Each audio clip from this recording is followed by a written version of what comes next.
पुनः श्रीमद्भिः कारक लक्षणम अधिकृत्य कारकेति सूत्रम अधिकृत्य ज्ञातम यत् कारकाणि षट् भवन्ति,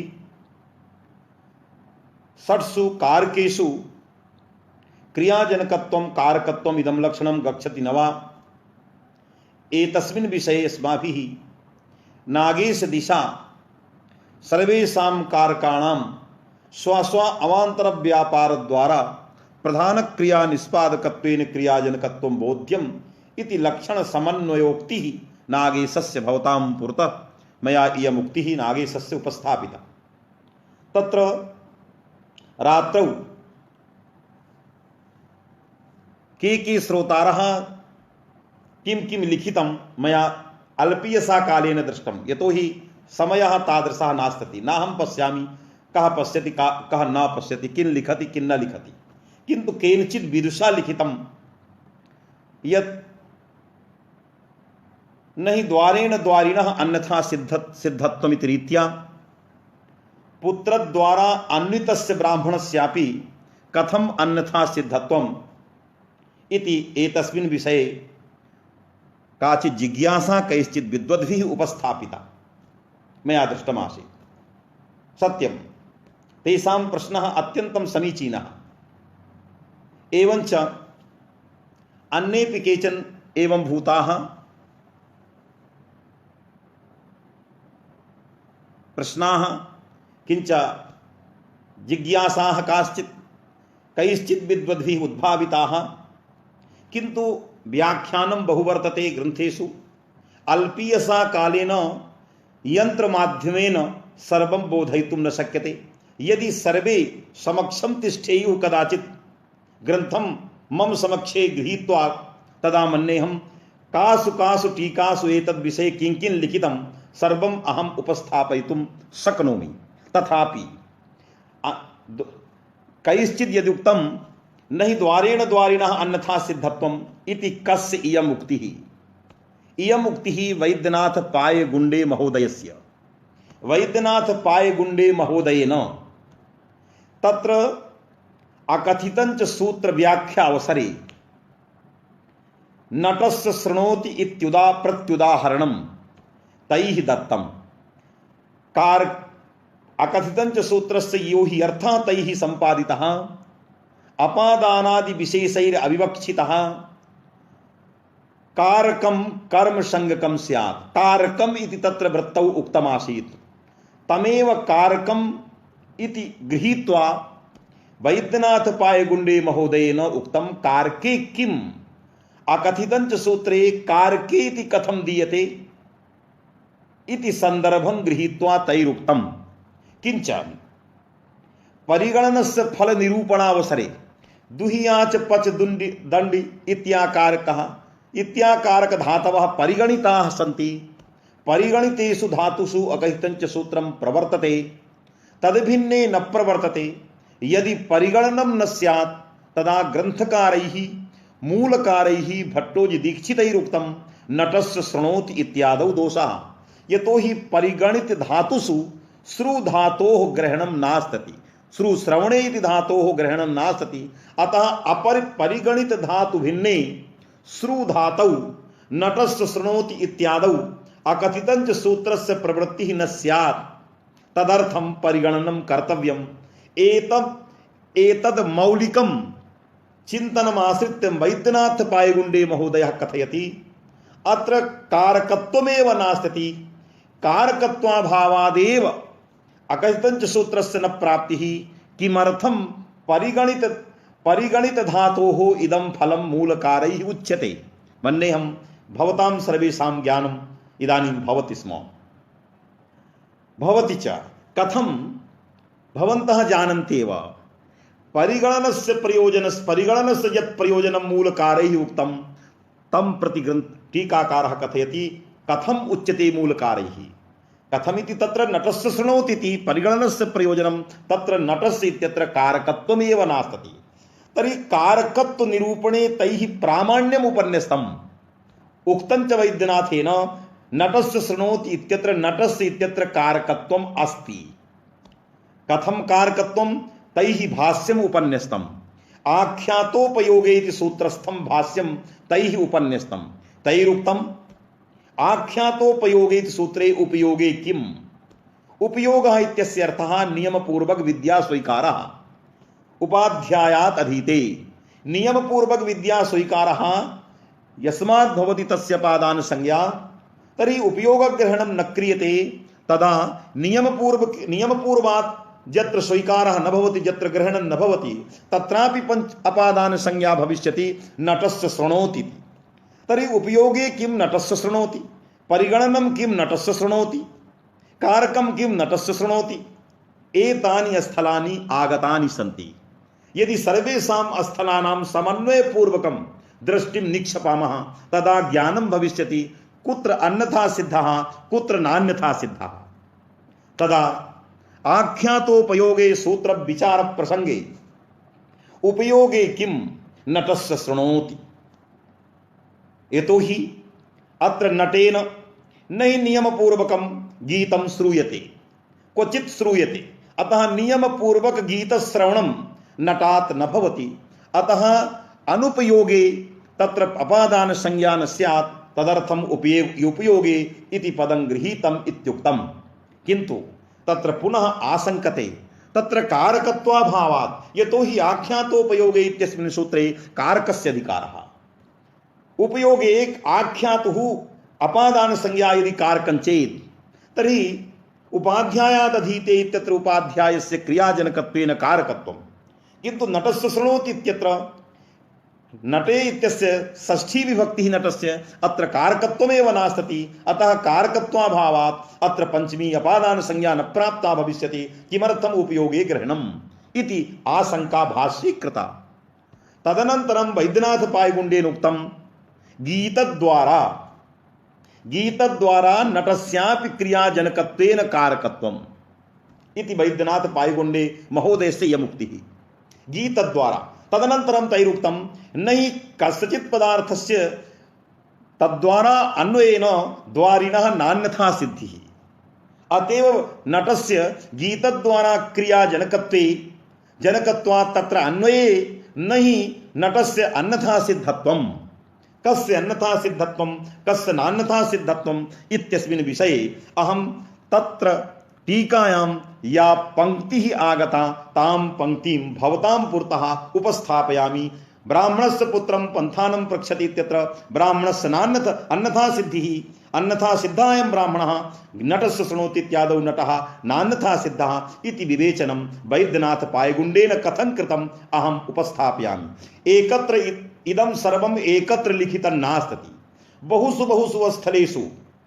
क्वचित् किञ्चित् किञ्चित् तत्र सर्वत्र आगतं संकलय्य अहं भवतां समक्षम् उपस्थापयामि सर्वत्र संकलनं यदा बहुवारं भवन्तः सर्वे ग्रन्थस्य अध्ययनं करिष्यन्ति तदा कुत्र कुत्र किं किं लिखितं सर्वं मनसि आगमिष्यति यतोहि कारकप्रकरणे बहु कार्यं कृतं मन्येऽहं भवन्तः सर्वे अवलोकयन्तु प्रौढमनोरमा कारकप्रकरणस्य शब्दरत्नसहितस्य तत्र अनन्या सरलानुवादः मया तत्र कृतः मन्येऽहं सर्वेषां कृते अत्यन्तं सा टीका रुचिकरी भविष्यति इति मन्येऽहं किन्तु अहं तां पंक्तिं भवतां पुरतः उपस्थापयामि वैद्यनाथ पायगुण्डे महोदयस्य वैद्यनाथ पायगुण्डे महोदयः किं कथयति ब्राह्मणस्य पुत्रं पंथानं पृच्छति नटस्य शृणोति इत्येतस्मिन् विषये यतोहि कैश्चित् विद्वद्भिः ह्यः काचित् जिज्ञासा उपस्थापिता कृता आसीत् यद्यपि सर्वं यन्त्रेण वक्तुम् अशक्यं तथापि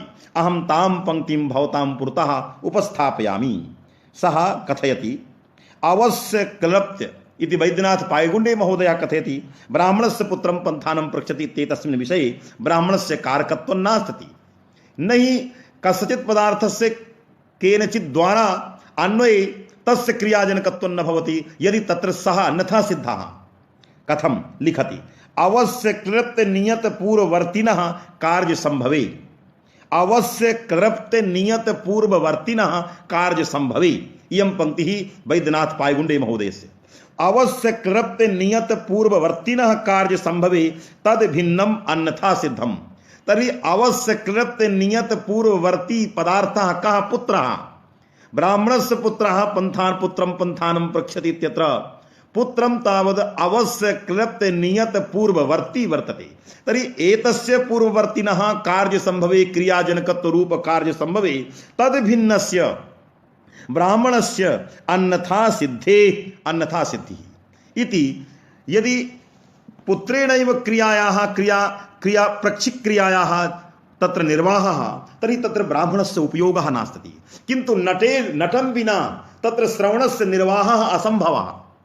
ब्राह्मणं विना तत्र जिज्ञासा पूर्विका या क्रिया वर्तते, प्रक्षति केन पथा गन्तव्यम् इत्याकारिका या जिज्ञासा, तादृश जिज्ञासा पूर्विका या क्रिया वर्तते तस्याः क्रियायाः जनकत्वं ब्राह्मणं विना संभवति। अतः अवश्य क्लृप्त पूर्ववर्ती पदार्थातिरिक्तस्य पदार्थस्य सत्वात् चतुर्थ अन्यथा सिद्धत्वमिव ब्राह्मणस्य अन्यथा सिद्धत्वम् एतैः साधितम् इति ग्रन्थे आगतम्। किञ्च भवद्भिः पुनः ध्येयम् एतस्मिन् विषये।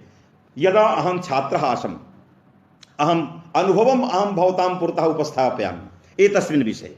यदा अहं कदाचित् सम्पूर्णानन्द संस्कृत विश्वविद्यालयस्य छात्रः आसम्, अस्माकं गुरुचरणाः वारं वारं येनम् अहं ध्यायामि आचार्याः मान्यमान्याः पण्डितप्रवराः राममनोहर मिश्रमहाभागाः, तेषां सन्निधौ कदाचित् अहं प्रश्नम् उपस्थापितवान्, कः अन्यथा सिद्धः कः नान्यथा सिद्धः। तैः उक्तं शिष्टपुरुषैः जं प्रति व्यवहारः कृतः अयम् अन्यथा सिद्धः, तदा एवं वक्तव्यम् अयम् अन्यथा सिद्धः। एवं निश्चेतुं एवं तावत् निश्चेतुं परिगणनपूर्वकं प्रतिपादयितुं परिगणनपूर्वकं कथयितुं न कोऽपि समर्थो भवति यद् एवं परिगणनपूर्वकं वदेत् अयम् अन्यथा सिद्धः अयं नान्यथा सिद्धः। अस्माकं शिष्टाचार्यैः अस्माकम् आचार्यैः अस्माकं शास्त्रवासनां कुर्वद्भिः तादृश व्युत्पत्तिं धारयद्भिः विद्वद्भिः यदि यस्मिन् विषये अयम् अन्यथा सिद्धः इति रूपेण व्यवहारः कृतः तदा वक्तव्यम् अयम् अन्यथा सिद्धः। अनेकेषु स्थलेषु ब्राह्मणस्य पुत्रं पन्थानं पृच्छति, तत्र न केवलं शेखरं द्रष्टव्यम्, अन्यः ग्रन्थः द्रष्टव्यः। बहुविषु टीकासु ब्राह्मणस्य पुत्रं प्रतिनिमित्तं नैक्रियां प्रतिनिमित्तम् इति अनेकासु टीकासु इदं लिखितम्। अतः तत्तद् आचार्यैः ब्राह्मणस्य अन्यथा सिद्धत्वेन अनेकवारं व्यवहारः कृतः। तद् व्यवहारबलात् अयम् अन्यथा सिद्धः। नटविषये क्रियाजनकत्वेन कारकत्वं न हि नटं विना श्रवणक्रियां सम्भवति। अतः तस्य अवश्यपूर्ववर्तिनः पदार्थस्य सत्त्वे तां क्रियां प्रति एतस्य क्रियाजनकत्वं अन्यथा सिद्धत्वं न हि द्वारेण द्वारिणः नान्यथा सिद्धिति रीत्या तस्य क्रियाजनकत्वेन कारकत्वव्यवहारः कृतः। एतावता तत्र नटस्य अन्यथा सिद्धत्वं नास्ति, ब्राह्मणस्यैव अन्यथा सिद्धत्वं, यतोहि पुत्रं प्रति तन्निमित्तं न क्रियां प्रतिनिमित्तम् इति अनेकासु टीकासु सर्वं लिखितमस्ति। अहं संक्षेपेण यथासम्भवं भवतां पुरतः एतत् उपस्थापितम्। किञ्च अत्र पुनः प्रकृतम् अनुसरामि। तत्र इदानीं जातं यत् इदं कारकं नहि, कारक लक्षणे इदम आगतम इदम कारकम नहीं। तत्र सर्वेषां कारकाणां स्व अवान्तर क्रिया द्वारा क्रिया निष्पादकत्वेन कारकत्व व्यवहारः भवतीति क्रियाजनकत्वेन कारकत्व व्यवहारः मया पूर्वम् उत्पादितं। चैत्रः काष्ठैः स्थाल्याम् ओदनं पचति इत्यादिषु स्थले तत्र काष्ठैः इत्यत्रापि कारकत्वं ज्वलन व्यापार द्वारा क्रिया निष्पादकत्वात् स्थाली इत्यस्यापि कारकत्वं स्वस्मिन् समावेशन इति अवान्तर व्यापार द्वारा प्रधान क्रिया निष्पादकत्वात् सर्वेषाम् ओदनादीनां देवदत्तादीनां चैत्रादीनां सर्वेषां कारकत्वं सुतरां सिद्धम् इति लक्षणं नागेशेन तावद् उपस्थापितं। समन्वयश्च तैः कृतम्। इदानीम् अग्रे नागेशः किं कथयितुम् इच्छति। अग्रे इदानीं नागेशस्य इदं वाक्यम् आगतम्, अहं केवलं पठामि, भवन्तः शृण्वन्तु।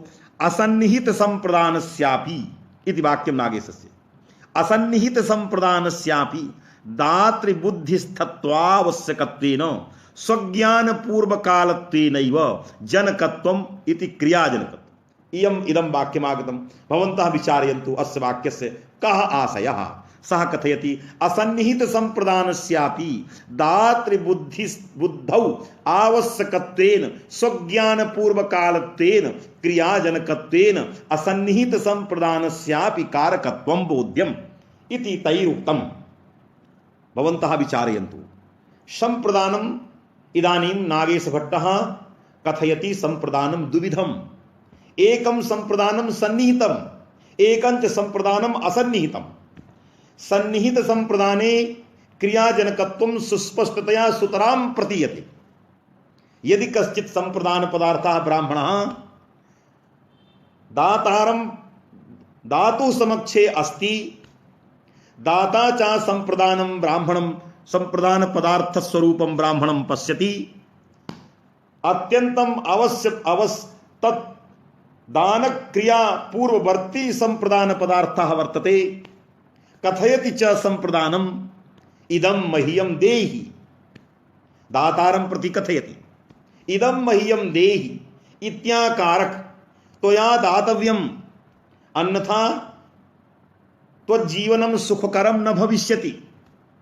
मन्येऽहं सत्यं वदति असत्यं वा, किंतु यजमानं प्रति दातारं प्रति बारंबारं प्रेरयति, त्वया गोदानं कर्तव्यं, त्वया इदं कर्तव्यं, मह्यम् इदं देयं, त्वदीयं कल्याणं भविष्यति। तादृशः संप्रदान पदार्थः अस्ति न वा? यः कथयति सः समर्थः अस्ति न वा तस्य कल्याणाय कल्याणकरणाय? सम्यक्तया तच्छास्त्रम् अधीतं न वा? सम्यक्तया सदाचार संपन्नः अस्ति न वा?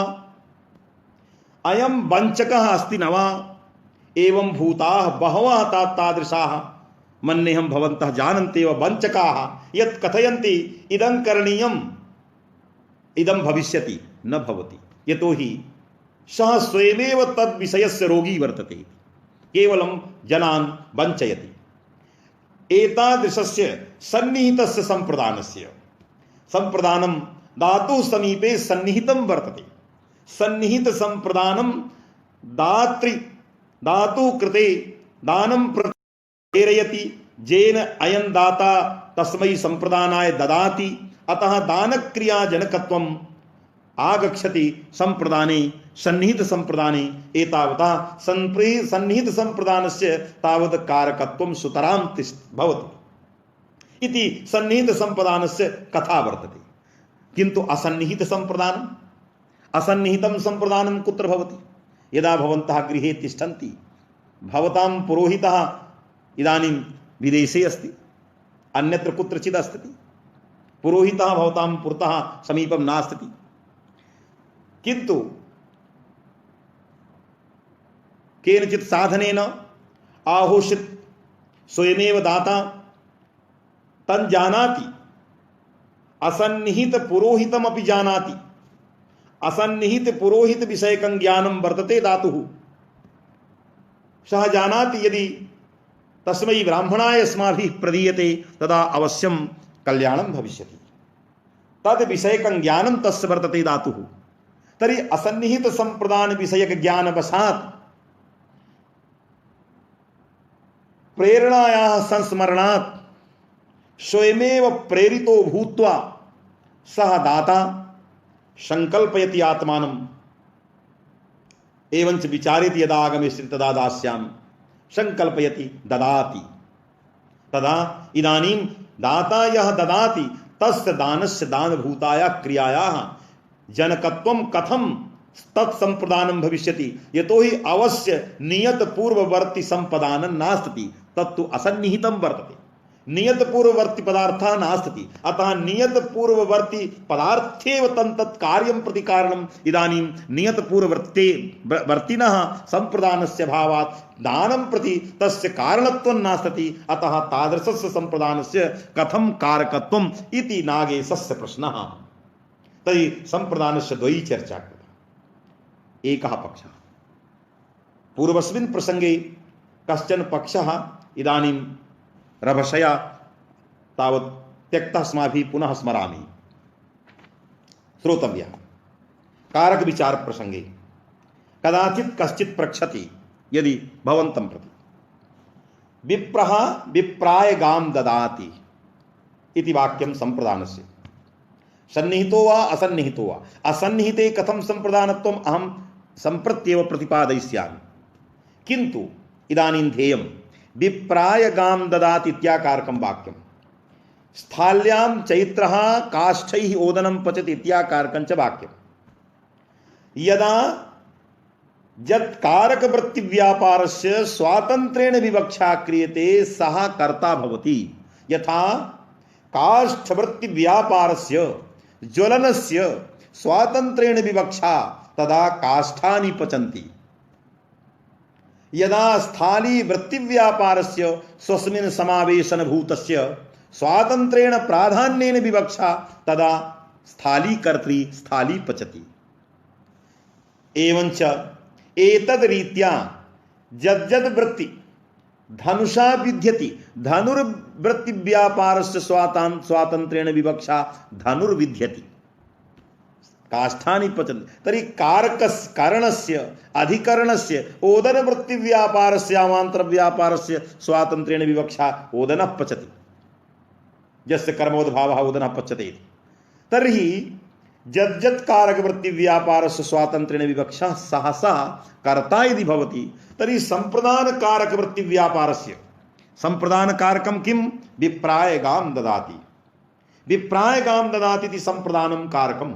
संप्रदानकारकवृत्तिव्यापारस्य संप्रदानकारकवृत्तिव्यापारः कः? दानवृत्तिव्यापारः धातुः वर्तते, किन्तु विप्रवृत्तिव्यापारः कः? विप्रवृत्तिव्यापारः इदं मह्यं देहि इत्याकारक प्रेरणा रूप व्यापारः। यदि प्रेरणा रूप व्यापारः, यतोहि अयं प्रयोजकः, विप्रस्तु प्रयोजकः, प्रयोजक वृत्तिव्यापारः विप्रस्य वर्तते। तद्वृत्तिव्यापारस्य यदि स्वातन्त्र्येण विवक्षा क्रियते तदा विप्रः गाम ददाति इदं वाक्यं किं भवितुमर्हति? किंच अस्वात् देवदत्तः अस्वात् पतति इत्यत्र अस्वात् इति अपादानकारकम् अस्वेपि कश्चन व्यापारः। यतोहि यदि कारकेषु व्यापारं न भवेत् तदा इदं कारकमिति वक्तुम् अशक्यम्। अतएव तस्य क्रियायाम् अन्वयः। यदि अपादानवृत्तिः यः व्यापारः तर्हि अपादानवृत्तिव्यापारः कः?